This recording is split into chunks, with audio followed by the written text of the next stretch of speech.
പരിശുദ്ധനായ ദൈവമേ, സ്വർഗ്ഗീയ നല്ല പിതാവേ, JPL ചർച്ചിന്റെ ഞായറാഴ്ച ആരാധനയിലേക്ക് ഞങ്ങൾ അങ്ങേക്ക് നന്ദി പറയുന്നു. ഇന്ന് പകൽ കടന്നു വന്ന ഓരോ ജനത്തിനായി സ്തോത്രം ചെയ്യുന്നു. ഈ സന്ദേശം ഇന്ന് വചന ശുശ്രൂഷ കേൾക്കുന്ന ഓരോ പ്രിയപ്പെട്ടവരെയും അങ്ങയുടെ കരങ്ങളിൽ ഏൽപ്പിക്കുന്നു. തുടർന്ന് വീണ്ടും ഞങ്ങളോടൊന്ന് സംസാരിക്കണമേ. ഈ കൂട്ടായ്മയുടെ അനുഗ്രഹത്തിന് വേണ്ടി പ്രാർത്ഥിക്കുന്ന, ഈ ലൈവിൽ വരുന്ന ഓരോ പ്രിയപ്പെട്ടവരെയും കർത്താവിന്റെ നാമത്തിൽ ഇന്ന് പകൽ അനുഗ്രഹിച്ച് പ്രാർത്ഥിക്കുന്നു. അവരുടെ ജീവിതത്തെ, അവരുടെ കുടുംബത്തെ, തലമുറകളെ, നന്മകളെ എല്ലാവരെയും കർത്താവിന്റെ നാമത്തിൽ ഞങ്ങൾ ഒരുമിച്ച് അനുഗ്രഹിക്കുന്നു.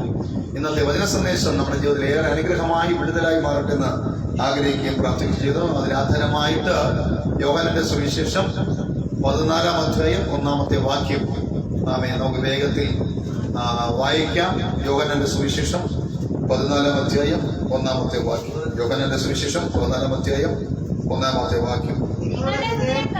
നിങ്ങളുടെ ഹൃദയം കലങ്ങിപ്പോകരുത്. ദൈവത്തിൽ വിശ്വസിപ്പിൻ, എന്നിലും വിശ്വസിപ്പിൻ. ശ്രദ്ധിക്കണമേ. നമ്മുടെ കർത്താവ് യേശു ക്രിസ്തു ഈ ഭൂമിയിലായിരുന്നപ്പോൾ തന്റെ പിന്നാലെ വന്ന താൻ വിളിച്ചു ചേർത്ത ശിഷ്യന്മാരുടെ മുഖത്ത് നോക്കി സംസാരിച്ച വേദഭാഗമാണ് നമ്മളിന്ന് വായിച്ചു കേട്ട ഈ വേദഭാഗം. അവിടെ അദ്ദേഹം പറയുന്നു, നിങ്ങളുടെ ഹൃദയം കലങ്ങിപ്പോകരുത്,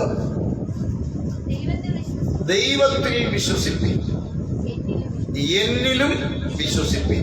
യേശു പറഞ്ഞ സ്റ്റേറ്റ്മെന്റ് നിങ്ങൾ ഓർക്കുക. ഒന്ന്, നിങ്ങളുടെ ഹൃദയം കലങ്ങിപ്പോകരുത്. രണ്ട്, കലങ്ങിപ്പോകാതിരിക്കാൻ എന്ത് ചെയ്യണം? ദൈവത്തിൽ വിശ്വസിപ്പിൻ, പിന്നെ എന്നിലും വിശ്വസിപ്പിൻ. ഓക്കെ. റോമാലേഖനം 12-ാം അധ്യായത്തിന്റെ ആരംഭവാക്യത്തിൽ നമ്മൾ വായിക്കുമ്പോൾ കാണുന്ന ഒരു കാര്യമാണ്. ആമേൻ, സ്തോത്രം. റോമാലേഖനം ഒന്ന് എടുത്താട്ടെ വേഗം. റോമൻ 12-ന്റെ 1 വായിച്ചേ. സഹോദരന്മാരെ, ഞാൻ ദൈവത്തിന്റെ മനസ്സലിവ് ഓർമ്മിപ്പിച്ച് നിങ്ങളെ പ്രബോധിപ്പിക്കുന്നത്, നിങ്ങൾ ബുദ്ധിയുള്ള ആരാധനയായി നിങ്ങളുടെ ശരീരങ്ങളെ ജീവനും വിശുദ്ധിയും ദൈവത്തിന് പ്രസാദവുമുള്ള യാഗമായി സമർപ്പിക്കുവിൻ. അപ്പൊ ദൈവത്തിന്റെ വചനം അപ്പോസ്തലനായ പൗലോസിലേക്ക് കൈമാറി. പൗലോസ് ആ റോമ സഭയ്ക്ക് വേണ്ടി ലേഖനം എഴുതുമ്പോൾ ആ സഭയെ നോക്കി പറയാണ്, സഹോദരന്മാരെ, നിങ്ങൾ എന്ത് ചെയ്യണം? നിങ്ങളുടെ ശരീരങ്ങളെ ദൈവത്തിന് ആരാധിക്കാൻ പറ്റിയ നിലയിൽ ജീവനും വിശുദ്ധിയുമുള്ള ദൈവത്തിന് പ്രസാദവുമുള്ള യാഗമായി സമർപ്പിക്കുവിൻ. അപ്പോൾ മനുഷ്യ ശരീരത്തിന്റെ ഏറ്റവും പ്രധാനപ്പെട്ട, എല്ലാവരും വളരെ ഗൗരവത്തോടുകൂടി കാണുന്ന അവയവങ്ങളിൽ പ്രധാനപ്പെട്ട അവയവമാണ് ഹൃദയം എന്ന് പറയുന്നത്. പൗലോസ് പറയുന്ന വചനത്തിനകത്ത് നിങ്ങളുടെ ശരീരങ്ങളെ ജീവനും വിശുദ്ധിയും ദൈവത്തിന് പ്രസാദവുമുള്ള യാഗമായി സമർപ്പിക്കാൻ പറയുമ്പോൾ, ആമേൻ, നമ്മുടെ എല്ലാവരുടെയും മനസ്സിൽ പെട്ടെന്ന് വരുന്നത് നമ്മുടെ ഹൃദയം കൊണ്ടുള്ള ഒരു സമർപ്പണമാണ്. നമ്മൾ സമർപ്പിക്കുക എന്ന് പറയുമ്പോൾ നമ്മുടെ ഹൃദയാന്തർഭാഗത്ത് ദൈവത്തെ നമ്മൾ സൂക്ഷിച്ചിട്ട്, ദൈവത്തെ ക്ഷണിച്ചിട്ട് ആ ഹൃദയത്തെയാണ് നമ്മൾ എന്ത് ചെയ്യുന്നത്? സമർപ്പിക്കുന്നത്. അപ്പൊ മനുഷ്യ ശരീരത്തിന്റെ, മനുഷ്യ ജീവിതത്തിന്റെ, മനുഷ്യകുലത്തിന്റെ മേഖലകൾ എടുത്തു നോക്കിയാൽ ഹൃദയം എന്ന് പറയുന്ന ഭാഗം വളരെ വളരെ ഇമ്പോർട്ടന്റ് ആണ്. എല്ലാവർക്കും ഹൃദയമുണ്ട്. മനുഷ്യ ശരീരത്തിന്റെ അല്ലെങ്കിൽ ശിരസ് മുതൽ ഏതാണ്ട് അരഭാഗം വരെ, ഹിപ്പ് വരെ നോക്കിയാൽ അതിന് മധ്യഭാഗത്താണ് ഈ ഹൃദയത്തെ ദൈവം വെച്ചിരിക്കുന്നത്. ഹൃദയത്തിന്റെ സംരക്ഷണത്തിനായിട്ട് ആമേൻ, അതിന് ദൈവം നല്ലൊരു കവചം തീർത്തിട്ടുണ്ട്. 2-3 ലെയറുകളായിട്ടുള്ള കവചം. ഒന്ന്, നമ്മുടെ സ്കിൻ അല്ലെങ്കിൽ തൊലി എന്ന് പറയുന്ന ഒരു കവചം. അതിനകത്ത് മാംസളമായ അല്ലെങ്കിൽ മാംസത്താൽ നിറയപ്പെട്ട മറ്റൊരു കവചം. അതിനകത്ത് ഇരുമ്പിനെ പോലെ ബലമുള്ള, ഇരുമ്പിനെ പോലെ കാഠിന്യമുള്ള എല്ലുകൾ അല്ലെങ്കിൽ ബോൺ, അതുകൊണ്ട് നമ്മുടെ ഹൃദയത്തെ ഒരു കൂട് പോലെ ദൈവം കവർ ചെയ്ത് വെച്ചിരിക്കുന്നു. ഏത് ഭാഗത്തും ശബ്ദം തട്ടിയാലും പെട്ടെന്നൊന്നും ഈ ഹൃദയത്തിനകത്ത് കുഴപ്പം വരാതിരിക്കുവാൻ അതിനെ കവർ ചെയ്യുന്ന നിലയിൽ ദൈവം എത്രമാത്രം ശ്രേഷ്ഠകരമായിട്ടാണ് നമ്മുടെ ഹൃദയത്തെ വെച്ചിരിക്കുന്നത്. ഇടത് ഭാഗത്തും വലതു ഭാഗത്തും മുൻവശത്തും പുറകുവശത്തും ഒക്കെ ഒരു മതില് കെട്ടി വെച്ചിരിക്കുന്നത് പോലെ, ഇരുമ്പ് കൊണ്ടുള്ള കവചം തൊടുത്തിരിക്കുന്നത് പോലെ അതിനകത്താണ്, അസ്ഥികൂടങ്ങൾക്കകത്താണ്, ഒത്ത മധ്യത്താണ് നമ്മുടെ ഹൃദയത്തെ ദൈവം വെച്ചിരിക്കുന്നത്. നമ്മുടെ ശരീരത്തിന്റെ ഏതെല്ലാം അവയവങ്ങൾ റെസ്റ്റ് എടുക്കാതെ 24 മണിക്കൂറും നോൺ സ്റ്റോപ്പായി നമ്മൾ ജനിച്ച കാലം മുതൽ ഇപ്പോൾ ജീവിക്കുന്ന ഈ നിമിഷം വരെ, അല്ലെങ്കിൽ എപ്പോൾ മരണം സംഭവിക്കുമോ ആ മരണം സംഭവിക്കുന്ന നാൾ വരെ ഈ ഹൃദയം 24 മണിക്കൂറും നോൺ സ്റ്റോപ്പായി പ്രവർത്തിച്ചുകൊണ്ടേയിരിക്കുകയാണ്. ഹല്ലേലൂയ. അപ്പോൾ അത്രമാത്രം പ്രവർത്തന ശക്തിയുള്ള, പ്രവർത്തനമായി പ്രവർത്തിക്കാൻ കഴിവുള്ള നിലകളിൽ ദൈവം ഇതിനെ ഉണ്ടാക്കി വെച്ചിരിക്കുകയാണ്. ആ ഹൃദയത്തിനകത്താണ് നമ്മൾ നമ്മുടെ എല്ലാ വിചാരങ്ങളെയും ആഗ്രഹങ്ങളെയും ഒക്കെ ഇങ്ങനെ സൂക്ഷിക്കുന്നത്. നമ്മുടെ മനസ്സിനകത്ത് സൂക്ഷിക്കുമ്പോൾ തന്നെ, നമ്മുടെ ബുദ്ധിയിൽ സൂക്ഷിക്കുമ്പോൾ തന്നെ ഏറ്റവും അധികമായി അത് ഹൃദയത്തിലേക്ക് വരണം, ഉള്ളിലേക്ക് വരണം. അപ്പൊ നമ്മൾ സേവിക്കുന്ന നമ്മുടെ കർത്താവിനെ നമ്മൾ ഈ ഹൃദയം കൊണ്ടാണ്, ബുദ്ധിയിൽ നമ്മൾ കേട്ടു, ഈ ബുദ്ധിയിൽ കേട്ടെങ്കിലും അത് ബുദ്ധിയിൽ സൂക്ഷിച്ച് വെച്ചിരിക്കുമ്പോഴും അവിടെ നിന്ന് ഹൃദയത്തിലേക്ക് ഇറങ്ങിയെങ്കിൽ മാത്രമേ ആ വ്യക്തിക്ക് ഈ ദൈവത്തെ കൊണ്ടുള്ള പ്രയോജനം ലഭ്യമാകുന്നുള്ളൂ.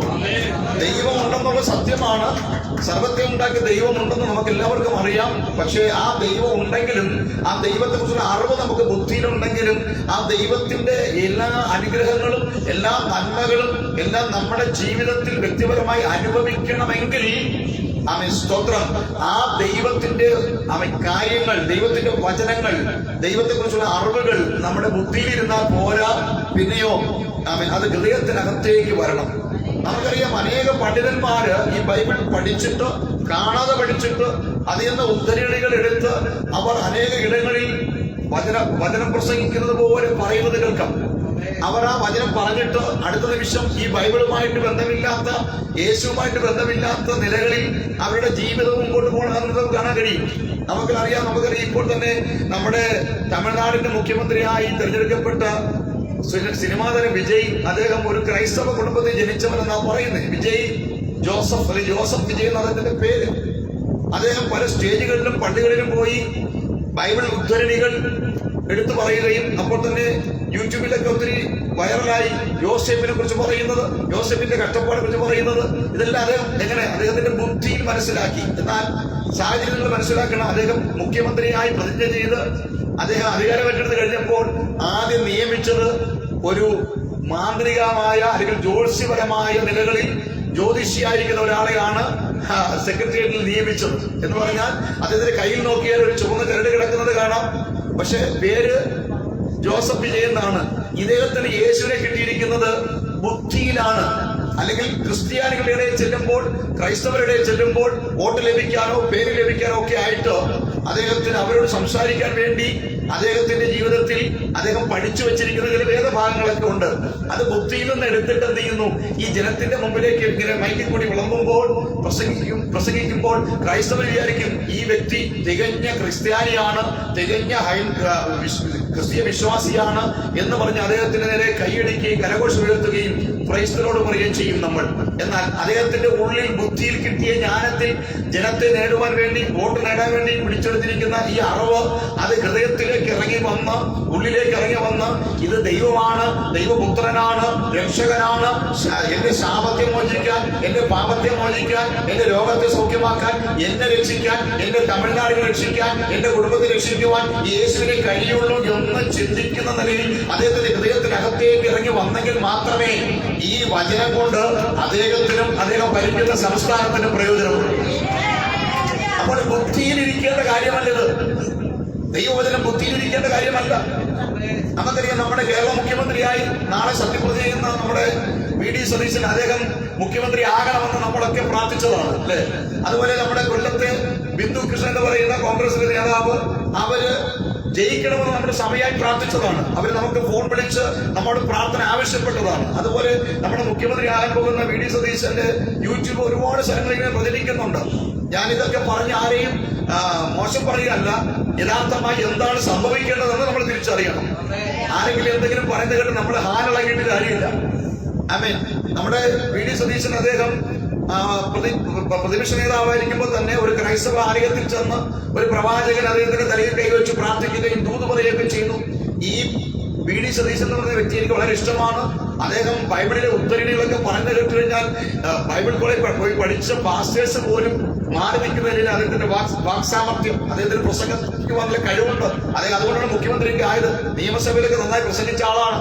അപ്പോൾ അദ്ദേഹത്തിന് തന്റെ പിന്നാലെയുള്ള ഒരു പറ്റം ക്രൈസ്തവരുടെ വോട്ട് ലഭിക്കണം, ഒരു പറ്റം പെന്തക്കോസ്തുകാരുടെ വോട്ട് ലഭിക്കണം. അവിടെ ചെന്നിട്ട് രാമായണം പറഞ്ഞിട്ട് കാര്യമില്ല, ഭാഗവതം പറഞ്ഞിട്ട് കാര്യമില്ല. അതുകൊണ്ട് എന്ത് ചെയ്തു? ബുദ്ധിമാനായ അദ്ദേഹം ആ ബൈബിളൊക്കെ ഇരുന്ന് വായിക്കുകയും പഠിക്കുകയും അതിനകത്ത് മാർമികമായ പലരുടെയും പ്രസംഗങ്ങളുടെ മാർമികമായ വശങ്ങൾ അതേ കളക്ട് ചെയ്തിട്ട് നല്ല ഒരു പ്രസംഗം കാഴ്ചവെക്കുന്നതായി കാണാൻ കഴിയും. കുമ്പനാട് കൺവെൻഷനൊക്കെ പോയിട്ട് അദ്ദേഹം പറയുന്ന സംസാരം കേട്ട് കഴിഞ്ഞാൽ സത്യം പറഞ്ഞ് എഴുന്നേറ്റ് നിന്ന് കൈയടിച്ചു പോകും. അത്ര നല്ല. പക്ഷെ ഈ പറയുന്ന ആ മുഖ്യമന്ത്രിയാകാൻ പോകുന്ന നമ്മുടെ നേതാവ് അദ്ദേഹത്തിന്റെ ബുദ്ധിമണ്ഡലങ്ങളിൽ കോറിയിട്ട ബുദ്ധിമണ്ഡലങ്ങളിൽ പഠിച്ചു വെച്ചിരിക്കുന്ന യോഹന്നാന്റെ സുവിശേഷവും മത്തായി സുവിശേഷവും ഗിരിപ്രഭാഷണവും ഒക്കെ നമ്മൾ കേൾക്കുമ്പോൾ നമ്മൾ വിചാരിക്കും ഇദ്ദേഹം ഒരു നല്ല ദൈവദാസനായിരുന്നെങ്കിൽ, ഇദ്ദേഹം നല്ലൊരു പ്രാസംഗികനായിരുന്നെങ്കിൽ, ഒരു നല്ലൊരു അപ്പോസ്തലനായിരുന്നെങ്കിൽ എന്നൊക്കെ നമുക്ക് ചിന്തിക്കാം. താല്പര്യമുണ്ട്, നല്ല കാര്യമാണ്. പക്ഷേ അദ്ദേഹത്തിന്റെ അടുത്ത് ചെന്നിട്ട്, അദ്ദേഹത്തിന്റെ ഭവനത്തിനകത്ത് ചെന്നിട്ട്, അദ്ദേഹത്തിന്റെ വീടിനകത്തും അദ്ദേഹത്തിന്റെ ഉള്ളിലും അദ്ദേഹത്തിന്റെ മനസ്സിനകത്തും ചെന്നിട്ട് ഈ യേശുവിനെ താങ്കൾ രക്ഷകനായി സ്വീകരിച്ചിട്ടുണ്ടോ? ഈ യേശുവിനെ പൂർണ്ണമായി വിശ്വസിക്കുന്നുണ്ടോ?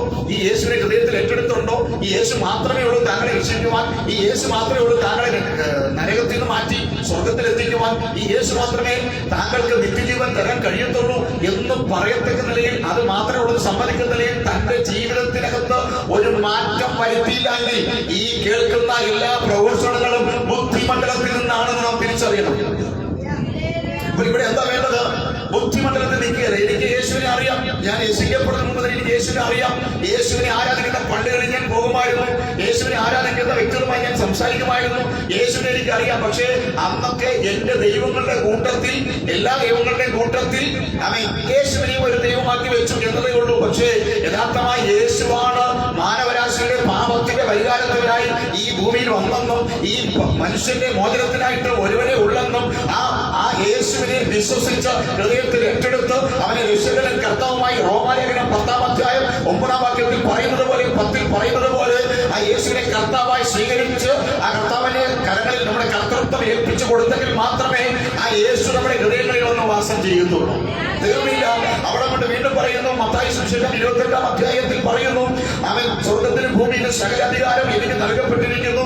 ആകയാൽ നിങ്ങൾ പുറപ്പെട്ട പിതാവിന്റെയും പുത്രന്റെയും പരിശുദ്ധാത്മാവിന്റെയും നാമത്തിൽ സ്നാനം കഴിപ്പിച്ചു ഞാൻ നിങ്ങളോട് കൽപ്പിച്ചതൊക്കെയും പ്രമാണിപ്പാൻ തക്കവണ്ണം ഉപദേശിച്ചും കൊണ്ട് സകല ജാതികളെയും ശിഷ്യരാക്കിക്കൊള്ളിയെന്ന് യേശു പറഞ്ഞ കമാൻഡ്മെന്റിലേക്ക് അവൻ ആരാണോ ജീവിതം കൊടുക്കുന്നത്, അത് വി.ഡി. സതീശനായാലും അവൻ വിജയ് ആയാലും അനിൽനാരായണനായാലും മറ്റേത് ഉന്നത നേതാവായാലും ശരി, അവരൊക്കെ യേശുവിന്റെ സന്നിധിയിൽ നിത്യതയിൽ കാണപ്പെടുവാനിടയായിട്ട്.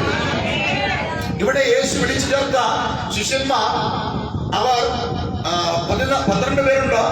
അവർ യേശുവിനോടൊപ്പം സഞ്ചരിച്ചു കൊണ്ടിരിക്കുമ്പോൾ യേശു അവരോട് അവരെ ഒന്ന് അടുപ്പിക്കുവാൻ, സ്വർഗരാജ്യത്തെ കുറിച്ച് മനസ്സിലാക്കുവാൻ, അവരുടെ ജീവിതത്തിൽ യേശു ആരാണെന്നും പിതാവ് ആരാണെന്നും സ്വർഗം എന്താണെന്നും നരകം എന്താണെന്നും ന്യായവിധി എന്താണെന്നും നിത്യജീവൻ എന്താണെന്നൊക്കെ പറഞ്ഞ് പഠിപ്പിച്ച യേശു അവരെ അത് ഉറപ്പിക്കാൻ വേണ്ടി അനേക അത്ഭുതങ്ങളും അടയാളങ്ങളും പ്രവചന ദൂതുകളും അവർക്ക് വേണ്ടി യേശു കൊടുത്തിരുന്നു.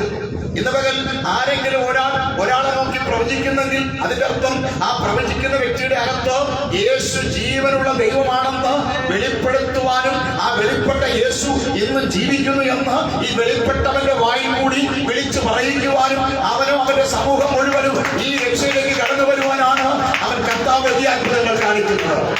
ഒരാൾക്ക് രോഗസൗഖ്യം കൊടുക്കുന്നതായാലും, ഒരാൾക്ക് വിടുതൽ കൊടുക്കുന്നതായാലും, സമാധാനം കൊടുക്കുന്നതായാലും, എന്ത് കാര്യത്തിലും മനസ്സിലാക്കണം, കർത്താവിനെ ആഴമായി വിശ്വസിക്കുക എന്നുള്ള ഒരൊറ്റ പദ്ധതിയാണ് ദൈവം വെച്ചിരിക്കുന്നത്. Hallelujah, hallelujah. എത്രയൊക്കെ മനസ്സിലാകുന്നുണ്ട്? അപ്പോൾ ദൈവത്തിന്റെ ആളത്വം, ദൈവത്തിന്റെ മഹത്വം, ദൈവത്തിന്റെ വലിപ്പം, ദൈവത്തിന്റെ ആ ഉന്നതി, ആ മഹോന്നതമായ ഉയർന്ന സ്ഥാനം, ദൈവം ആരെന്നുള്ള വ്യക്തമായ വെളിപ്പാട് ഓരോ വ്യക്തികളുടെ ഉള്ളത്തിന്റെ ഉള്ളിൽ ലഭിക്കാൻ വേണ്ടി, അത് സ്ഥാപിക്കാൻ വേണ്ടി ദൈവം എന്ത് ചെയ്യുന്നു? ചില അത്ഭുതങ്ങൾ കാണിക്കുന്നു, ചില അടയാളങ്ങൾ കാണിക്കുന്നു, ചില വ്യക്തികളെ സൗഖ്യമാക്കുന്നു, ചിലരോട് പ്രവചിക്കുന്നു. പ്രവചനം കേൾക്കുമ്പോൾ ചിലർ യേശുവിനെ തിരിച്ചറിയും, വിശദീകരിക്കുന്നു. ഞങ്ങൾ പോയ ആലയങ്ങളിലൊന്നും കാണാത്തൊരത്ഭുതം, ഞങ്ങൾ പോയ ദേവാലയങ്ങൾക്കും ദേവന്മാർക്കും എന്നെ സഹായിക്കാൻ കഴിയാതിരിക്കുമ്പോൾ യേശുവിന്റെ നാമത്തെ ഞാൻ വിളിച്ചപ്പോൾ എന്റെ ജീവിതത്തിൽ ഒരു അത്ഭുതം സംഭവിച്ചു. അത് ദൈവമാണെന്ന്, നിങ്ങളുടെ ജീവിതത്തിൽ ഇങ്ങനെയൊരു ദൈവം ഉണ്ടെന്ന് ഉറപ്പിക്കാൻ വേണ്ടിയാണ് ദൈവം ഈ അത്ഭുതങ്ങളൊക്കെ ചെയ്യുന്നത്. പറഞ്ഞാട്ടെ. അപ്പോൾ യേശുവിന്റെ കൂടെ നടന്ന ശിഷ്യന്മാരെ യേശു അത്ഭുതങ്ങളൊക്കെ കാണിച്ചു. അവരെ കല്യാണ വീട്ടിൽ കൊണ്ടുപോയി പച്ചവെള്ളത്തിൽ വീഞ്ഞാക്കി കാണിച്ചു. കടലിൽ കൂടെ പോകുമ്പോൾ, പടകിലിരുന്ന് പോകുമ്പോൾ പെട്ടെന്ന് വലിയ കാറ്റടിച്ചു. തിരമാലകൾ പടകിന് മുഖത്തൊക്കെ വെള്ളം അലറി വന്നു. എന്നാൽ ആ പടകിൽ ശാന്തമായി ഉറങ്ങിയിരുന്ന യേശു എഴുന്നേറ്റിട്ട് കാറ്റിനെ ശാസിക്കുകയാണ്. കാറ്റേ അടങ്ങുക, കടലെ ശാന്തമാക. ഇങ്ങനെ കാറ്റിനെ അടക്കി കടലിനെ ശാന്തമാക്കി എഴുതുക. ഞാൻ വലിയ സൂപ്പർ സ്റ്റാർ എന്ന് കാണിക്കാനല്ല, എന്റെ പിന്നാലെ വന്നിരിക്കുന്ന ഈ ശിഷ്യഗണങ്ങൾ, ഈ വചനം കേൾക്കുന്ന ദൈവജനങ്ങൾ, ഈ പുസ്തകം വായിക്കുന്നവർ ഈ ദൈവത്തെ പൂർണ്ണമായി ഏറ്റെടുത്ത് അവൻ സർവശക്തിയുള്ള ദൈവമാണെന്ന്, പ്രകൃതിയുടെ മേലും അവൻ അധികാരമുള്ളവനാണെന്ന് തെളിയിക്കുവാൻ യേശു ഒരു പ്രവൃത്തി ചെയ്തു. നമുക്കറിയാം, മരിച്ചു കിടക്കുന്ന ലാസാറിന്റെ കല്ലറയിൽ ചെന്ന് 4-ാം ദിവസം യേശു അവനെ ഉയർപ്പിച്ചു. അവനെ പുറത്തേക്ക് വിളിച്ചു. എന്താ? മരണത്തിന്റെ മേലും എനിക്ക് അധികാരമുണ്ട്. പ്രകൃതി ശക്തിയുടെ മേൽ മാത്രമല്ല, ആകാശത്തിന്റെ ശക്തിയുടെ മേൽ മാത്രമല്ല, കടലിൽ മാത്രമല്ല, പിന്നെയോ പ്രകൃതി അവൻ മരണത്തിന്റെ മേലും. എത്ര ദിവസമായി? മരിച്ചിട്ട് 4 ദിവസമായി. ഈ 4 ദിവസമായിട്ടും അവൻ സ്വന്തം എനിക്കും മരണത്തിന്റെ മേൽ അധികാരമുണ്ടെന്ന് അവൻ ഇത് വായിക്കുന്നവർ മനസ്സിലാക്കുവാൻ, ഇത് കേൾക്കുന്നവർ മനസ്സിലാക്കുവാൻ, അവന് പിന്നാലെ വന്ന ശിഷ്യന്മാർ മനസ്സിലാക്കിയിട്ട് വിശ്വസിച്ചിട്ട് അവരത് ഏറ്റെടുത്തുകൊണ്ട് ആഴമായി ദൈവത്തെ സ്നേഹിക്കുവാനും ദൈവത്തെ പിൻപറ്റുവാനുമായിട്ടാണ് യേശു മരിച്ച ലാസറിനെ ഉയർപ്പിച്ചത്. യേശു ചെയ്ത ഏത് കാര്യം നോക്കിയാലും അതിന്റെ പുറകിൽ ദൈവത്തെ മനസ്സിലാക്കുവാനുള്ള ഒരവസ്ഥ ഉണ്ടാക്കുവാനായിരുന്നു. ഹല്ലേലൂയ, ആമേൻ, ഹല്ലേലൂയ. നോക്കണമേ, ഇവിടെ സ്തോത്രം, യേശു ഈ അത്ഭുതങ്ങളൊക്കെ കാണിച്ചു, അടയാളങ്ങൾ കാണിച്ചു. ഒരു സമയം യേശു മലയിലേക്ക് പോയി. മലയിൽ ചെന്നിട്ട് യേശു 3 ദിവസം അവിടെ പ്രസംഗം നടത്തി. 3 ദിവസം യേശുവിന്റെ പിന്നാലെ ഒത്തിരി ആൾക്കാരുണ്ടായിരുന്നു. അതിൽ പറയുന്നത് പുരുഷന്മാർ മാത്രം 5000 പേര്. അപ്പൊ സ്ത്രീകൾ ഉണ്ടായിരിക്കും, കുഞ്ഞുങ്ങളുണ്ടായിരിക്കും, വയസ്സെന്നവരുണ്ടായിരിക്കും. അപ്പോൾ അവരുടെ ഒന്നും എണ്ണം പറയുന്നില്ല, പുരുഷന്മാർ മാത്രം 5000. എന്നാൽ ഈ പുരുഷന്മാര് 3 ദിവസം യേശുവിനൊപ്പം മലമുകളിൽ ഇരിക്കുമ്പോൾ ശിഷ്യന്മാരെന്ന് പറയുന്നത്, കർത്താവേ അവർക്ക് വിശക്കുന്നു, 3 ദിവസമായി, അവരെന്ത് കഴിച്ചെന്ന് അറിയത്തില്ല, കഴിക്കാൻ സാധ്യതയില്ല, മലമുകളിലൊന്നും കിട്ടത്തില്ല. എങ്കിലും 3 ദിവസത്തെ വിശപ്പുമായിരിക്കുമ്പോൾ യേശു എന്ത് ചെയ്തു? അവിടെ ഒരു അത്ഭുതം ചെയ്തു. എന്തിനാ? ഈ വന്നിരിക്കുന്ന ജനം വചനം കേൾക്കുക മാത്രമല്ല, വചനം കേട്ടാൽ മാത്രം പോരാ, എന്നെ വിശ്വസിക്കണമെങ്കിൽ, നിത്യരാജ്യത്തെ കുറിച്ച് വിശ്വസിക്കണമെങ്കിൽ, സ്വർഗരാജ്യം വിശ്വസിക്കണമെങ്കിൽ ചില അടയാളങ്ങൾ നടക്കണം, ചില അത്ഭുതങ്ങൾ നടക്കണം. വന്നിരിക്കുന്ന ശിഷ്യന്മാരുടെ ഉള്ളിലും അവർ വന്നിരിക്കുന്ന ജനത്തിന്റെ അകത്തും ഈ ദൈവത്തെ കുറിച്ച് ആഴമായ, അപ്പോൾ ഈ അത്ഭുതങ്ങളൊക്കെ ദൈവത്തിൽ നിന്ന് ഉറക്കാൻ വേണ്ടിയാണ്. നമ്മുടെ ജീവിതത്തിൽ നടന്ന എല്ലാ അത്ഭുതങ്ങളും നാം ഏറ്റെടുത്തിരിക്കുന്ന യേശുവിൽ നമ്മുടെ മനസ്സ് നിറയ്ക്കാൻ വേണ്ടിയാണ്, നമ്മുടെ ഹൃദയം നിറയ്ക്കാൻ വേണ്ടിയാണ്, നമ്മുടെ ജീവിതം നിറയ്ക്കാൻ വേണ്ടിയാണ്. കോൺക്രീറ്റിൽ ഉറപ്പിക്കുന്ന ഒരു തൂണ് പോലെ, ഒരു പില്ലർ പോലെ നമ്മുടെ അകത്തളങ്ങളിൽ, നമ്മുടെ ഹൃദയാന്തര ഭാഗത്ത് ഇങ്ങനെ ജീവിക്കുന്ന ദൈവമുണ്ടോ? അവൻ മാത്രമേ രക്ഷകനായിട്ടുള്ളൂ, അവനിൽ കൂടി മാത്രമേ രക്ഷയുള്ളൂ, മറ്റൊരിക്കലും രക്ഷയില്ല. രക്ഷിക്കപ്പെടുവാൻ ആകാശത്തിന്റെ കീഴിൽ, ഭൂമിയുടെ മുകളിൽ നൽകപ്പെട്ട ഒരേ ഒരു നാമം യേശുവിന്റെ നാമം. ഇതങ്ങ് ഉറയ്ക്കണം. ഇത് ഉറയ്ക്കാൻ വേണ്ടി ചില അത്ഭുതങ്ങൾ, ചില അടയാളങ്ങൾ. ഇവിടെ എന്താ സംഭവിച്ചത്? 5 അപ്പവും 2 മീനും ഒരു കൊച്ചു പയ്യന്റെ കയ്യിലുണ്ട്. ആ മലമുകളിൽ ഒരു കൊച്ചു ബാലകന്റെ കയ്യിൽ 5 അപ്പവും 2 മീനും ഇരിപ്പുണ്ട്. യേശുവിന്റെ അടുക്കൽ കൊണ്ടുവന്നു. യേശു ചെയ്തു, 5000 പുരുഷന്മാരുണ്ട്, 5 അപ്പമാണുള്ളത്, എന്ത് ചെയ്യാൻ പറ്റും? പക്ഷെ യേശു പറഞ്ഞു, ഇതിനെ കൊണ്ട് ഞാൻ ഇവരെ പോഷിപ്പിക്കാൻ പോവുകയാണ് എന്ന് പറഞ്ഞാൽ, അവൻ ഒന്നുമില്ലാതെ പാത്രം ശൂന്യമായി, വയറെല്ലാം ശൂന്യമായി ബസ്സിൽ കറങ്ങിയിരിക്കുന്ന അവരുടെ അകത്തേക്ക് ഒരു ചെറിയ കഷ്ണം അപ്പം കൊടുത്താൽ മതിയാകത്തില്ല. ആ 5 അപ്പത്തെ യേശു എടുത്ത് വാഴ്ത്തി പ്രാർത്ഥിച്ച് അവൻ ശിഷ്യന്മാരുടെ കൈ കൊടുത്തിട്ട് പറഞ്ഞു, ഇത് വിളമ്പാൻ പറഞ്ഞു. നോക്കണേ, ഇതുവരെ ചലനമില്ലാതിരുന്ന അപ്പ കഷ്ണങ്ങൾക്ക്, അവൻ ചലനമില്ലാതെ ജീവനില്ലായിരുന്ന അപ്പത്തിന് യേശുവിന്റെ കയ്യിൽ കിട്ടിയപ്പോൾ ജീവൻ വെക്കാൻ തുടങ്ങി. എന്ന് പറഞ്ഞാൽ ഞാൻ കൂടി പറയാം, എന്നെ കേൾക്കുന്ന ദൈവ കുഞ്ഞ്, അവൻ യേശുവിന്റെ കരങ്ങളിൽ നീ നിന്റെ കുടുംബത്തെ, നിന്റെ തലമുറകളെ, നിന്റെ സമ്പത്തിന്, നിന്റെ നന്മയെ, നിന്റെ ബിസിനസ്സിന്, നിന്റെ എല്ലാ മേഖലയും നീ യേശുവിന്റെ കൈകൊണ്ട് കൊടുത്താൽ, യേശു അത് സ്വർഗത്തേക്ക് നോക്കി പിതാവിന്റെ കൈ കൊടുത്തിട്ടെന്ന് വാഴ്ത്തി തന്നാൽ, അത് പിന്നെ കുറയുകയല്ല, അതവിടെ വർദ്ധിക്കപ്പെടുകയാണ്, അത് പെരുകാൻ തുടങ്ങുകയാണ്. ഇതുവരെ നീ നിന്റെ ശരീരങ്ങളെ ദൈവത്തിന്റെ കൈ കൊടുത്താൽ ആ ശരീരങ്ങൾ അനുഗ്രഹിക്കപ്പെടാൻ പോകുകയാണ്.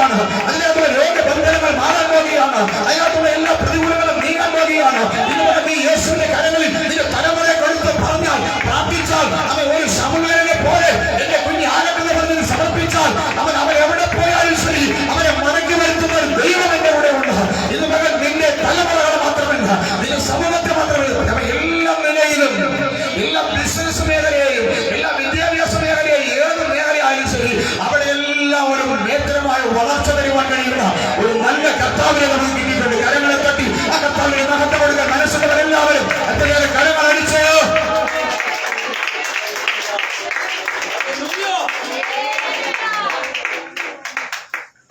യേശു ഈ 5 അപ്പം എടുത്ത് അത്ഭുതം കാണിച്ചു, 2 മീനും എടുത്ത് അത്ഭുതം കാണിച്ചു. ഇപ്പോൾ എത്ര പേർക്ക് വിശ്വാസമായി? 5000 പുരുഷന്മാർക്ക് 3 ദിവസം വചനം കേട്ടു, 3 ദിവസം വചനം കേട്ടു. അപ്പോൾ യേശുവിന്റെ വചനത്തിൽ അവർ ആകർഷകരായി. പക്ഷെ ആ വചനം മുഴുവൻ അവരുടെ ഹൃദയത്തിനകത്തേക്ക് രൂഢമൂലമായി ആ ഹൃദയ പലകയിൽ എഴുതണമെങ്കിൽ ചില അടയാളങ്ങൾ സംഭവിക്കണം, ചില അത്ഭുതങ്ങൾ സംഭവിക്കണം. അവിടെ എന്ത് പറ്റി? അവിടെ അവരുടെ മുമ്പിൽ പുരുഷന്മാർ സഹോദരന്മാർ മാത്രം 5000. ഞാൻ ചിന്തിക്കുന്നത് ഏതെങ്കിലും 10-30,000 ജനയോടെ ഉണ്ടാകും. അത് മാത്രമാണ് ഇവർക്ക് കൊടുത്തിട്ട് യേശു 12 കൊട്ട അത് വീണ്ടും നിറച്ചെടുത്തു, മിച്ചം വന്നു, എന്നുവെച്ചാൽ മിച്ചം വരുത്തി. നമ്മുടെ ജീവിതത്തിൽ യേശുവിന് സ്ഥാനം കൊടുക്കുമെങ്കിൽ നീ ഒരിക്കലും ഒരിടത്തും പോയി അവൻ പരാതി പറയേണ്ടി വരത്തില്ല. ദൈവത്തിന് മുമ്പായി നിൽക്കുന്ന നീ പലതിനും മിച്ചം വരുത്താൻ, മിച്ചമുണ്ടാക്കുവാൻ തുടങ്ങും. നിനക്കൊരു മിച്ചവും ഉണ്ടാകും, ഒരു മെച്ചവും ഉണ്ടാകും. നിന്റെ ജീവിതം മെച്ചമാകും. നിന്റെ ജീവിതമായി കണക്ട് ചെയ്യുന്നവർക്ക് കൊടുക്കത്തക്കവണ്ണം ഒരു മിച്ചവും നിന്റെ കയ്യിൽ തരും. ഹല്ലേലൂയ.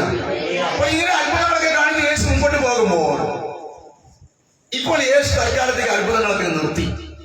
എന്നിട്ട് അദ്ദേഹം ചെയ്തു, അദ്ദേഹം സ്വർഗരാജ്യത്തെ കുറിച്ചും നിത്യജീവനെ കുറിച്ചും വരാൻ പോകുന്ന സിറ്റുവേഷനെ കുറിച്ച് പറയാൻ തുടങ്ങി. എന്ന് പറഞ്ഞാൽ എന്റെ ശുശ്രൂഷ കാലഘട്ടം ഇവിടെ തീരാറായിട്ടുണ്ട്. എന്നെ ഇവിടുത്തെ ഗവൺമെന്റ്, ഇവിടുത്തെ അധികാരികൾ എന്നെ കൈകാര്യം ചെയ്യാൻ പോവുകയാണ്. അവരെന്നെ പിടിക്കാൻ പോവുകയാണ്. പിടിക്കാൻ മാത്രമല്ല, അവരെന്നെ ഒരു പച്ച പൈമര കുരിശ് എന്നെ തറയ്ക്കും, എന്നെ ക്രൂശിക്കും, എന്നെ അവർ മരണത്തിന് ചെന്ന് എത്തുന്ന നിലയിൽ മരിക്കത്തക്ക എന്നെ ആക്രമിക്കും. ഇങ്ങനെ ഒക്കെ ഉള്ള കാര്യങ്ങൾ യേശു. അപ്പൊ ഇതുവരെ ജയം മാത്രം കണ്ട, ഇതുവരെ ഒരു പരാജയം കാണാത്ത ഭൂതങ്ങൾ വിട്ടുപോകുന്നു, കാലാവസ്ഥ അന്തരീക്ഷത്തെ ശാസിക്കുന്നു, പ്രകൃതിയെ ശാസിക്കുന്നു, വെള്ളത്തെ വീഞ്ഞാക്കുന്നു, അപ്പത്തെ വർദ്ധിപ്പിക്കുന്നു. ഇങ്ങനെയൊക്കെ മാത്രം കണ്ടിട്ടുള്ള ശിഷ്യന്മാര് ഇപ്പോൾ ആകെ കൂടി വല്ലാണ്ട് ഒരു അപ്രാളത്തിലായി. ഹല്ലേലൂയ. നമ്മുടെ ജീവിതത്തിലും യേശു കർത്താവ് എന്തെല്ലാം അത്ഭുതം ചെയ്യുന്നു. എന്നാൽ ഏതെങ്കിലും സമയങ്ങളിൽ നമ്മുടെ പ്രാർത്ഥനാ വിഷയങ്ങൾക്ക് ഒരു മറുപടി കിട്ടാതിരുന്നാൽ ആ മറുപടിക്ക് വീണ്ടും വീണ്ടും വീണ്ടും നമ്മൾ ഉപവസിക്കുകയും പ്രാർത്ഥിക്കുകയും മറുപടി കിട്ടുന്നില്ലെങ്കിൽ നമ്മൾ ആ കൂടി ബേജാറാവും, അല്ലെ? ഏതെങ്കിലുമൊക്കെ നിലകളിൽ പ്രാർത്ഥിക്കും, ഉപവസിച്ച് പ്രാർത്ഥിക്കും, സഭയിൽ വന്ന് പറയും, ദൈവദാസന് പറയും, ദൈവദാസൻ പറഞ്ഞാൽ പ്രാർത്ഥിച്ചാൽ മാറും എന്നൊക്കെ ചിന്തിച്ച് പലപ്പോഴും നമ്മൾ എന്ത് ചെയ്യും? ആ വിഷയങ്ങളുമായി സഭയ്ക്കകത്ത് വരും. ദൈവദാസനും പ്രാർത്ഥിക്കും, ദൈവമക്കളും പ്രാർത്ഥിക്കും. പക്ഷേ ആ വിഷയത്തിന് മറുപടി കിട്ടിയില്ലെങ്കിൽ നമ്മുടെ മനസ്സ് മൊത്തത്തിൽ ഡൗൺ ആവും. എന്തെങ്കിലും വിചാരിക്കുന്ന കാര്യം നടപ്പിലായില്ലെങ്കിൽ നമ്മുടെ മനസ്സ് എന്ത് ചെയ്യും? ഡൗൺ ആവും. ആ മനസ്സ് അങ്ങ് വല്ലാണ്ട് വ്യാകുലപ്പെടും. അയ്യോ, ഇതെന്ത് പറ്റി? ദൈവം എന്നെ മറന്നു, അല്ലെങ്കിൽ സഭ എന്നെ മറന്നു, അല്ലെങ്കിൽ ദൈവദാസൻ ഇപ്പോൾ പണ്ടത്തെ പോലെ കൃപയൊന്നും ഇല്ലയോ, പ്രാർത്ഥിച്ചിട്ട് മറുപടി ഒന്നും കിട്ടുന്നില്ലല്ലോ. നോക്കണേ, ഇങ്ങനെ വരുമ്പോ വല്ലാത്ത ആകുലത നമ്മുടെ അകത്തുണ്ടാവില്ലേ? ഇതുപോലെ അവൻ യേശു തന്നെ ശിഷ്യന്മാരോട് ഇപ്പൊ പറയുകയാണ്, എന്നെ അവർ പിടിക്കും. ഇതുവരെ യേശു എല്ലാരെയും പിടിച്ചുകൊണ്ടിരുന്നപ്പോൾ ഇപ്പൊ യേശു പറയും, എന്നെ പിടിക്കുമോ, എന്നെ അവർ ദണ്ഡിപ്പിക്കും, എന്നെ അവർ ക്രൂശിക്കും. അവൻ ഇങ്ങനെയൊക്കെ പറഞ്ഞ ശിഷ്യന്മാരുടെ മനസ്സിന് വല്ലാണ്ട്. ഇനിയിപ്പോ നമ്മളെന്ത് ചെയ്യും? വീട് വിട്ടു, ഉള്ള ഭവനം വിട്ടു, വാഹനം വിട്ടു, പണി വിട്ടു, എല്ലാം വിട്ടിട്ട്, പടക് വിട്ടു, എല്ലാം വിട്ടിട്ടിപ്പോൾ യേശു രക്ഷിക്കുമെന്ന് പറഞ്ഞ്, യേശു വിടിവിക്കുമെന്ന് പറഞ്ഞ്, യേശു നല്ല കാര്യങ്ങൾ ചെയ്യുമെന്ന് പറഞ്ഞ്, യേശു നമ്മളെ സംരക്ഷിക്കുമെന്ന് പറഞ്ഞ് യേശുവിന്റെ പിന്നാലെ ഇറങ്ങി വന്നു. ഇപ്പോൾ 3.5 കൊല്ലമായി. ഏതാണ്ട് അവൻ നല്ല അനുഗ്രഹങ്ങൾ പ്രാപിക്കേണ്ട സമയം അടുത്തിരിക്കുന്നു. ഈ സമയമായപ്പോൾ യേശു പറയുകയാണ്, ഞാൻ നിങ്ങളെ വിട്ടു പോകാൻ പോകുന്നത്. വാസ്തവത്തിൽ ഈ ശിഷ്യന്മാരുടെ മനസ്സ് വല്ലാണ്ട് കലങ്ങാൻ തുടങ്ങി.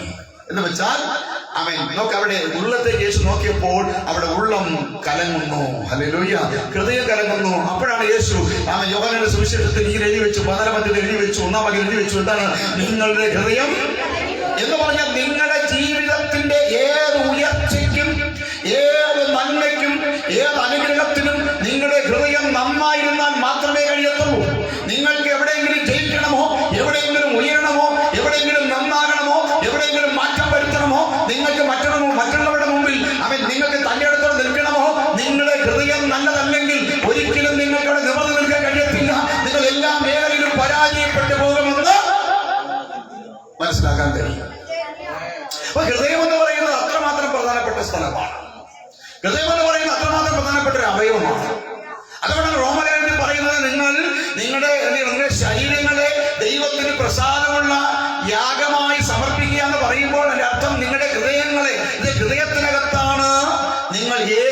സ്വീകരിച്ചിരിക്കുന്നത്. എന്ന് പറഞ്ഞാൽ നിങ്ങളുടെ ഇഷ്ടദൈവമായ കർത്താവായ യേശു ക്രിസ്തു വന്ന് കുടിയിരിക്കുന്നത് ഒരു പ്രതിമയിലോ ഒരു കുരിശിലോ ഏതെങ്കിലും ഒരു കവലയിലോ ഒരു കല്ലിലോ തൂണിലോ അല്ല. പിന്നെയോ ദൈവം വസിക്കുന്നത് ഹൃദയത്തിനകത്താണെന്ന് നമുക്ക് മനസ്സിലാക്കിയിട്ടുണ്ട്. ആമേൻ. അതിനും പറയുന്നു, നിന്റെ ദൈവമായ കർത്താവിനെ നീ എങ്ങനെ ആരാധിക്കണം, എങ്ങനെ സേവിക്കണം. പഴയ നിയമത്തിലും പുതിയ നിയമത്തിലും ആവർത്തിച്ച് പറഞ്ഞിരിക്കുന്ന കാര്യമാണ്. നിന്റെ ദൈവമായ കർത്താവിനെ നീ പൂർണ്ണ ഹൃദയത്തോടും പൂർണ്ണ മനസ്സോടും പൂർണ്ണ ആത്മാവോടും പൂർണ്ണ ശക്തിയോടും പൂർണ്ണ ബലത്തോടും കൂടെ സ്നേഹിക്കണം. ഇതാണ് ഒന്നാമത്തെ കൽപ്പന. ഹല്ലേലൂയ. അപ്പോൾ പൂർണ്ണ ഹൃദയം.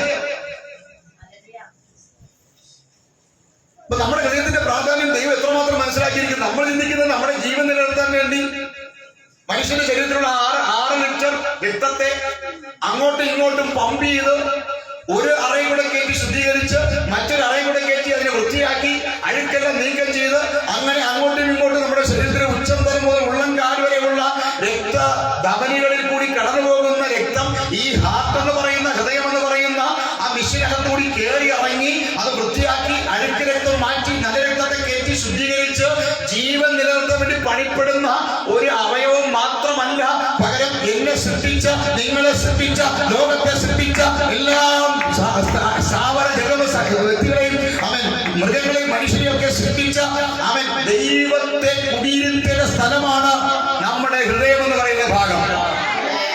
ഹല്ലേലൂയ. അപ്പോൾ ആ ഹൃദയത്തെ കുറിച്ച് പറയുന്നത്, അപ്പൊ നമ്മുടെ ഉള്ളിലെ എല്ലാ കുഴപ്പങ്ങളും തുടങ്ങുന്നത് ഹൃദയമാണ്. അപ്പൊ ഈ ഹൃദയം നല്ലതല്ലെങ്കിൽ പ്രശ്നമായി മാറും. അതുകൊണ്ടാണ് യേശു പറഞ്ഞത്, നിങ്ങളുടെ ഹൃദയം എന്ത് ചെയ്യരുത്, കലങ്ങിപ്പോകരുത്. അല്ലെങ്കിൽ ഞാൻ കഴിഞ്ഞൊരു ദിവസം ഒരു വീട്ടിൽ ചെന്നിരിക്കുമ്പോൾ അവിടെ ഒരു ഫിഷ് ടാങ്ക് ഞാൻ കണ്ടു. മനോഹരമായ ഫിഷ് ടാങ്ക്. അതിനകത്ത് ഒരു ലൈറ്റ് ഒക്കെ കൊടുത്തിട്ടുണ്ട്. പ്രതിമകളൊക്കെ ഇങ്ങനെ വെച്ച് ഒരു ചെറിയ ചെറിയ ടോയ്സ് ഒക്കെ വെച്ചിട്ടുണ്ട്. ഒത്തിരി മത്സ്യങ്ങളുണ്ട്, വലുതുമുണ്ട് ചെറുതുമുണ്ട്. അപ്പൊ ഞാൻ അവിടെ ചെന്നിരിക്കുമ്പോ ഈ നല്ല കാണാൻ നല്ല ഭംഗിയുള്ള നല്ലൊരു ഫിഷ് ടാങ്ക്. ഞാൻ അതിനടുത്ത് സൂക്ഷിച്ച് നോക്കിക്കൊണ്ടിരിക്കുമ്പോൾ പെട്ടെന്ന് അതിനകത്ത് ഓടിക്കൊണ്ടിരിക്കുന്ന ഒരു ഇച്ചിരി വലിപ്പമുള്ള ഒരു മത്സ്യം പെട്ടെന്ന് ആ വെള്ളത്തിനകത്തൊരു റൗണ്ട് അടിച്ച് അതിന് ചിറക് വാല് വെച്ച് 2 തട്ടൊക്കെ തട്ടി ആ വെള്ളത്തിനകത്തൊരു ഭയങ്കര ബഹളം ഉണ്ടാക്കി. ഒരു സെക്കൻഡ് കൊണ്ടാണ് ഇതെല്ലാം സംഭവിച്ചത്. ഞാൻ നേരത്തെ കണ്ട് ആസ്വദിച്ചുകൊണ്ടിരുന്ന ആ ഫിഷ് ടാങ്കിനകത്ത് ഇപ്പോൾ എന്താണ് കിടക്കുന്നത് എനിക്ക് അറിയത്തില്ല. ഒരു കലക്ക വെള്ളം മാത്രം. എന്ന് വെച്ചാൽ അതിനകത്തുള്ളതൊന്നും കാണാൻ കഴിയാതെ, അതിനകത്തുള്ള കളർഫുൾ ആയിട്ടുള്ള ഒരു മത്സ്യത്തെ പോലും കാണാൻ കഴിയാതെ ആ വെള്ളം മുഴുവനും കലങ്ങിപ്പോയി. അല്ലെ ഞാൻ പറഞ്ഞത്, ഇവിടെ നമ്മുടെ ഹൃദയത്തിനകത്തിരിക്കുന്ന അനുഗ്രഹിക്കപ്പെട്ട അനേകം നല്ല കാര്യങ്ങളുണ്ട്, നല്ല സ്വഭാവങ്ങളുണ്ട്, നല്ല ചിന്തകളുണ്ട്, നല്ല വിചാരങ്ങളുണ്ട്. നാം ഹൃദയത്തിനകത്ത് വെച്ചിരിക്കുന്ന നല്ല ആശയങ്ങളുണ്ട്, നല്ല താല്പര്യങ്ങളുണ്ട്, സ്നേഹബന്ധത്തിന്റെ ആഴങ്ങൾ ഹൃദയത്തിനകത്താണ് വെച്ചിരിക്കുന്നത്. എന്നാൽ നിന്റെ ഹൃദയം കലങ്ങിപ്പോയാൽ നിന്റെയും എന്റെയും അകത്തിരിക്കുന്ന നന്മകളെ ആർക്കും കാണാൻ കഴിയത്തില്ല, ആർക്കും അത് മനസ്സിലാക്കാൻ കഴിയത്തില്ല. അതുകൊണ്ടാണ് പലരും പറയുന്നത്, ഞാൻ ഇത്രയൊക്കെ സംസാരിച്ചിട്ടും ഇത്രയൊക്കെ പെരുമാറിയിട്ടും ഇത്രയൊക്കെ കൊടുത്തിട്ടും വാങ്ങിയിട്ടും എന്നെ ആർക്കും മനസ്സിലാകുന്നില്ലല്ലോ, എന്റെ ഹൃദയത്തിലുള്ള അവസ്ഥ ആരും കാണുന്നില്ലല്ലോ എന്ന് പലപ്പോഴും നമ്മൾ പറയുന്നതിന്റെ കാരണം നമ്മുടെ ഹൃദയത്തിന്റെ അകത്തുള്ള കലക്കമാണ്. അതുകൊണ്ട് യേശു പറയുന്നത്, നിങ്ങളുടെ ഹൃദയം കലങ്ങിപ്പോകരുത്. എന്താ? നിങ്ങൾ നിത്യതയിൽ പോകാനുള്ളവരാണ്, നിങ്ങൾ നിത്യരാജ്യത്തിന്റെ അവകാശികളാണ്.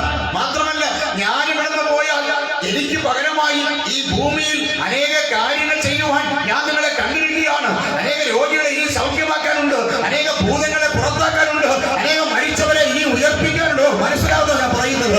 അനേക രോഗികളെ സൗഖ്യമാക്കാനുണ്ട്, അനേക ഭൂതങ്ങളെ പുറത്താക്കാനുണ്ട്, അനേകം സുവിശേഷം പറയാനുണ്ട്. നിന്റെ ജീവിതം കൊണ്ട് ഒരുപാട് പേരെ രക്ഷപ്പെടുത്താനുണ്ടെന്ന്, നിന്റെ ജീവിതം കൊണ്ട് അനേകം സമാധാനത്തിൽ ജീവിക്കാനുണ്ടെന്ന്, നിന്റെ എന്റെ ജീവിതം കൊണ്ട് അനേകം അനുഗ്രഹിക്കപ്പെടണമെന്ന് ദൈവം ആഗ്രഹിക്കുമ്പോൾ അവൻ അങ്ങനെ അനേകം നേടിയെടുക്കേണ്ട നിലയിൽ ദൈവം എന്നെയും നിങ്ങളെയും വേർതിരിച്ചു വെച്ചിരിക്കുമ്പോൾ ആ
നമ്മുടെ സമ്പത്തിന്റെ അവസ്ഥ നോക്കാതെ, നമ്മുടെ സാഹചര്യങ്ങളോ വിദ്യാഭ്യാസങ്ങളോ നോക്കാതെ, വാത്സാമർത്ഥ്യം നോക്കാതെ, അവൻ കുടുംബ പശ്ചാത്തലം നോക്കാതെ, നമ്മളെ അവൻ തള്ളപ്പെട്ട ഒറ്റപ്പെട്ട എന്നെയും നിങ്ങളെയും അവൻ വിളിച്ചു വേർതിരിച്ച് സ്വർഗരാജ്യത്തിന്റെ അവകാശിയായി, നിത്യരാജ്യത്തിന്റെ അവകാശിയായി, നിത്യരാജ്യത്തിന്റെ സ്വർഗരാജ്യത്തിന്റെ വക്താവായി ഇന്നുവരെ സ്വർഗ്ഗം വെച്ചിരിക്കുമ്പോൾ ദൈവത്തിന് എന്നെ കുറിച്ചും നിങ്ങളെ കുറിച്ചും വലിയ പദ്ധതിയുണ്ട്, വലിയ പ്ലാനുകളുണ്ട്.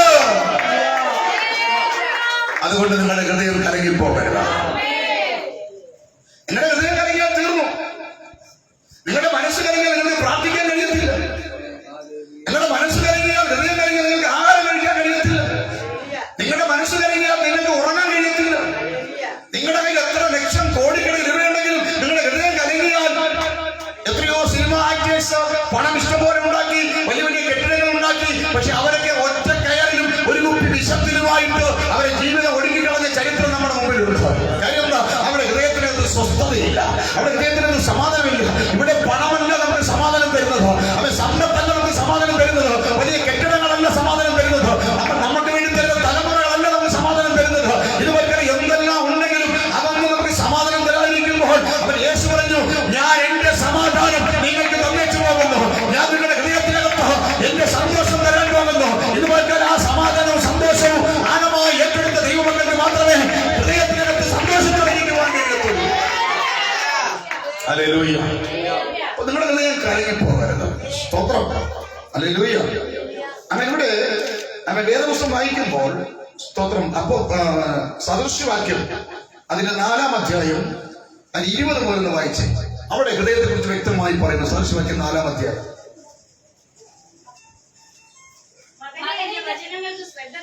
മകനെ എന്റെ വചനങ്ങൾക്ക് ശ്രദ്ധ തരിക. ശ്രദ്ധിക്കണമേ മകനെ, എന്റെ വചനങ്ങൾക്ക് നിന്റെ ശ്രദ്ധ തരിക. ഈ ശ്രദ്ധിക്കുന്ന എവിടെ കൊണ്ടാണ്? ഹൃദയം കൊണ്ടാണോ, മനസ്സുകൊണ്ടാണോ, അല്ലെങ്കിൽ തലച്ചോറ് കൊണ്ടാണോ ശ്രദ്ധിക്കുന്നത്? ശ്രദ്ധിക്കുന്നതെന്ന് പറയുന്നത് നമ്മുടെ ബ്രെയിനിലാണ് ശ്രദ്ധിക്കുന്നത്. മകനെ എന്റെ വചനങ്ങൾക്ക് ശ്രദ്ധ തരിക. കണ്ണിൽ കൂടി നോക്കി, വായിൽ കൂടി വായിച്ച് അത് നമ്മുടെ ബുദ്ധി മണ്ഡലങ്ങളിൽ തലച്ചോറിൽ സ്റ്റോർ ചെയ്യുന്നു. നമ്മുടെ മൊബൈലിലൊക്കെ മെമ്മറി കാർഡിനകത്ത് പാട്ട് സേവ് ചെയ്യുന്നത് പോലെ, പ്രസംഗങ്ങൾ സേവ് ചെയ്യുന്നത് പോലെ, സിനിമകൾ സേവ് ചെയ്യുന്നത് പോലെ സേവ് ചെയ്ത് വെക്കുന്നു. മകന്റെ വചനം ശ്രദ്ധ തരിക. രണ്ടാമത് എന്റെ മൊഴികൾക്ക് നിന്റെ ചെവി ചായ്ക്കുക. മൊഴി വചനം പറയുന്നു, മകനെ എന്റെ വചനങ്ങൾക്ക് ശ്രദ്ധ തരിക. വീണ്ടും പറഞ്ഞു, എന്റെ മൊഴികൾക്ക് നിന്റെ ചെവി ചായ്ക്കുക. മൊഴി എന്ന് പറഞ്ഞാൽ നമ്മുടെ അതരത്തിൽ നിന്ന് പുറപ്പെടുന്ന വാക്കുകളാണ്. ദൈവത്തിന്റെ വചനത്തെ റേമ എന്നും ലോഗോ എന്നും 2 ഭാഗങ്ങളായി വേർതിരിച്ചിട്ടുണ്ട്.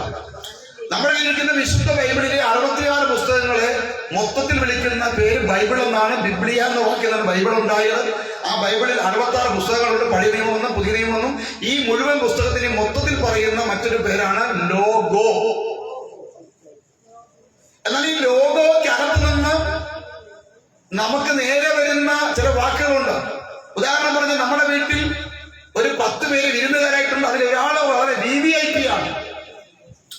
10 പേർക്ക് നമ്മൾ വിരുന്ന് കൊടുക്കുമ്പോൾ VVIP ആയി വരുന്ന, അല്ലെങ്കിൽ VVIP എന്ന് പറയുന്ന വ്യക്തിക്ക് വേണ്ടി നമ്മൾ ചില സ്പെഷ്യൽ ഫുഡ് കരുതിയിട്ടുണ്ട്. അത് ഈ 10 പേരുടെ കൂട്ടത്തിൽ വിളമ്പത്തില്ല, അത് അദ്ദേഹത്തിന് മാത്രമായിട്ടുള്ളതാണ്. സ്തോത്രം. അപ്പോ അങ്ങനെ വരുന്ന ആ വ്യക്തിക്ക് വേണ്ടി മാത്രമായിട്ട് കരുതി വെക്കുന്ന, ശേഖരിച്ചു വെക്കുന്ന, വിളമ്പുന്ന അതിനെയാണ് വചനപ്രകാരം നോക്കുമ്പോൾ റേമ എന്ന് പറയുന്നത്. ഈ 66 പുസ്തകത്തിൽ ഉൽപ്പത്തി മുതൽ വെളിപ്പാട് വരെ വായിക്കുമ്പോൾ ഏതെങ്കിലും ഒരു അധ്യായത്തിൽ, ഇപ്പൊ തന്നെ നമുക്കൊരു യോഹന്നാന്റെ സുവിശേഷം 1 മുതൽ വായിക്കുന്നു, 1-ാം അധ്യായം വായിച്ചു. പക്ഷേ 14-ാം അധ്യായത്തിൽ വന്നപ്പോഴാണ് ഒരു റേമ കിട്ടിയത്. 1-ാം അധ്യായം വായിച്ച് ഇങ്ങനെ വരുമ്പോൾ 14-ാം അധ്യായത്തിൽ വന്നപ്പോൾ ഒരു റേമ കിട്ടി. എന്താണ് റേമ?